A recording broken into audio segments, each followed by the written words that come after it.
అమ్మా, అమ్మా, నేను వైషుని. భయంగా ఉందమ్మా. ఇక్కడ ఎవ్వరూ లేరు, ఒక్కదాన్నే ఉన్నాను. అందరూ నన్ను వదిలేసి వెళ్ళిపోయారా? అయ్యో, నేనే మిమ్మల్ని వదిలేసి వచ్చేశాను కదా.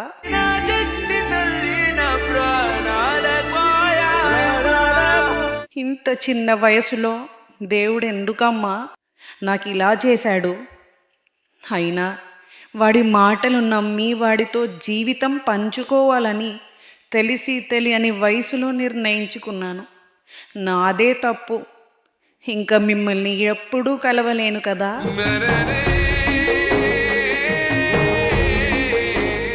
మీతో మాట్లాడలేను, సరదాగా మీతో ఉండలేను. నన్ను మీరు ఎప్పుడూ చూడలేరు, కానీ నేను మిమ్మల్ని ఇక్కడి నుండి చూస్తున్నాను. అమ్మ, నాన్న, అన్నలు, ప్రజలు, మీరు నా కోసం ఇంతలా బాధపడతారని నేను ఎప్పుడూ ఊహించలేదు.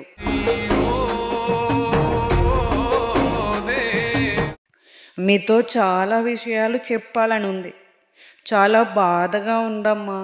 ఇంకో 5 నెలలు దాటితే తల్లినయ్యేదాన్ని. నా కళ్ళతో నా బిడ్డను చూడాలని 1000 కళ్ళతో ఎదురు చూసా, కానీ అది అవ్వకముందే నా ప్రాణం పోయింది. ఏ అమ్మాయికి కూడా ఇలాంటి పరిస్థితి రావద్దు.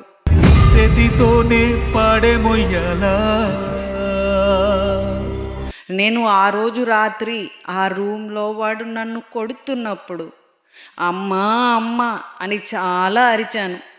ఆ రాక్షసుడు కనకరించలేదు.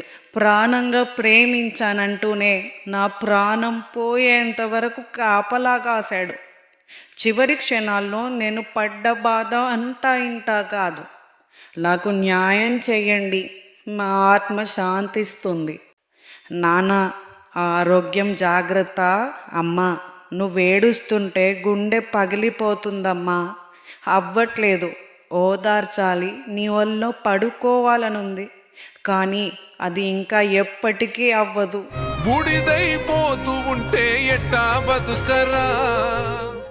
అమ్మాయిలు, నా అక్కలు, నా చెల్లెళ్ళు, ఎవడైనా మిమ్మల్ని ప్రేమిస్తున్నాను, నువ్వు లేకపోతే ఉండలేను అని చెప్తే జాగ్రత్తగా ఉండండి. కలియుగం బాలేదు. నేను నమ్మినట్టు మీరు నమ్మకండి. నిజంగా నేను ఆ రోజు వాడి మాటలు నమ్మకపోయి ఉంటే అమ్మతో, నాన్నతో, అన్నలతో సంతోషంగా ఉండేదాన్ని కదా. పెళ్ళికి ముందేమో నువ్వు కావాలి వైషు అన్నాడు.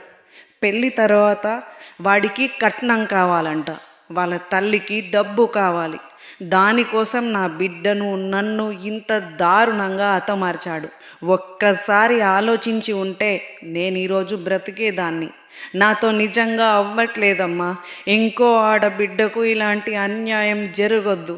వాడికి శిక్ష పడాలి. అందరూ ఆడపిల్లలకు వైషమ్మ కేసు ఒక ఆదర్శంగా అవ్వాలి. ఇలాంటివి ఇంకా జరగకూడదు. ఇవే నా చివరి మాటలు.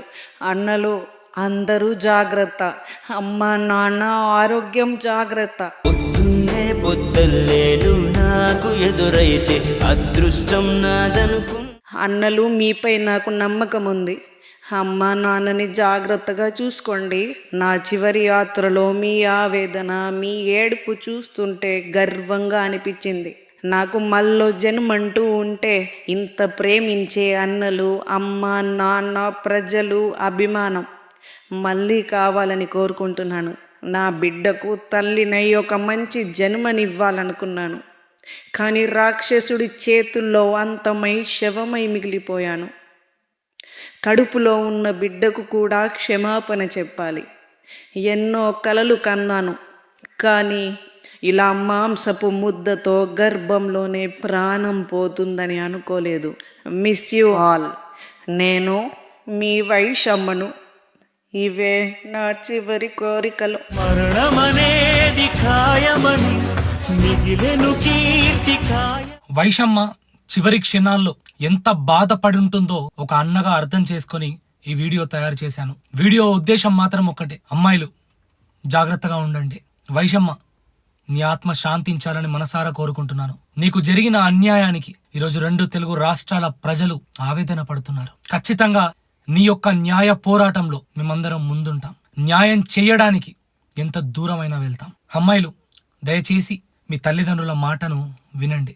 వాళ్ళను కాదని కడప దాటి అడుగులు వెయ్యకండి. తాత్కాలికమైన ప్రేమలో ఆనందాలుంటాయి, కానీ భవిష్యత్తులో మాత్రం బాధలుంటాయి. అలాంటి బాధల్లో జీవితాలు కోల్పోయిన వాళ్ళు వైషమ్మ లాంటి వాళ్ళు. ఇలా ఇంకెన్నో జరుగుతా ఉన్నాయి. దయచేసి జాగ్రత్తగా ఉండండి. వైషమ్మ, వి ఆల్ మిస్ యూ. వైషమ్మ లాంటి ఆడబిడ్డలు ఈ రోజు ఈ వీడియో ఎంతో మంది చూస్తూ ఉంటారు. జాగ్రత్తగా ఉండండి. నిన్న వైషమ్మ చివరి ప్రయాణంలో మేమందరము కూడా అక్కడే ఉన్నాం. వాళ్ళ కుటుంబం చాలా బాధపడుతుంది. అల్లారి ముద్దుగా పెంచుకున్న చెల్లి వైషమ్మ చాలా బాధపడుతున్నారు. ఆ దేవుడు ఆ కుటుంబానికి గుండె ధైర్యాన్ని ఇవ్వాలని కోరుకుంటున్నాం.